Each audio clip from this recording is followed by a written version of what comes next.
السلام عليكم. مره كنتشهاو بحال هكا طويجين ديال الخضر بدون لحوم. كناخذ الطاجين ديالي، كنفرش فيه هذوك العواد ديال القزبر والمعدنوس باش هكا ما يحرقش ليا الطاجين من التحت.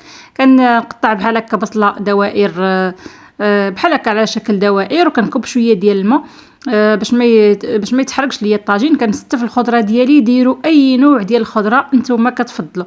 بالنسبه للطاجين اللي كيكون بلا لحم ولا بلا دجاج، يعني راه ديروا فيه الخضره كامله، كل حاجه قطعوا منها شويه شويه وديروها، راه كل حاجه كتطلق البنه ديالها وكل حاجه كتعطي المذاق ديالها. انا درت خيزو، درت الدنجال، البطاطا، القرعه الحمراء والقرعه الخضراء، وغادي ندير حز الزيتون وكل شيء، يعني اي خضره بغيتو تزيدوها زيدوها.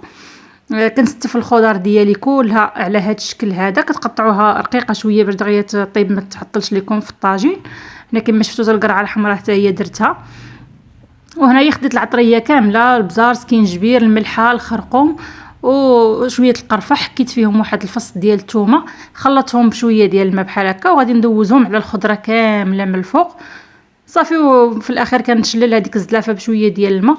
غادي ندير شويه ديال التحميره في الجنب، وكنكب عليه شويه ديال الماء باش هكا تنسجم مع الطاجين. وغادي نزيد واحد الحبه ديال المطيشه من الفوق. وكتستفوه بالطريقه ديالكم، كل واحد يستف بالطريقه ديالو. هنايا زدت شويه ديال الزيتون، وغادي ندير واحد الفلفله حاره. غادي ندير شويه ديال زيت العود من الفوق، وغادي نخليه كيطيب على عافيه مهيله حتى كيطلق هذاك الماء ديالو. صافي دابا غادي نغطي عليه ونخليه كيطيب. كنعاود نرجع مره بعد ما كيبدا كيطيب. كنهز هذيك المريقه بحال هكا من الجنب وكنسقي بها الخضره ديالي كامله. هاد المرحله، هاد الطريقه هذه كل مره كنديرها، كنعري على الطاجين وكنسقي هذيك الخضر باش هكا كاع هذاك داك الخضره ديالي كلها كتجي فيها نفس المذاق. صافي وكنعاود نسد عليه وكنخليه يطيب. شوفوا المريقه ديالو راه كتجي خاتره. صافي هنايا صافي راه وجد الطاجين ديالي كيجي على هذا الشكل هذا. كنخليه حتى كيتشرب.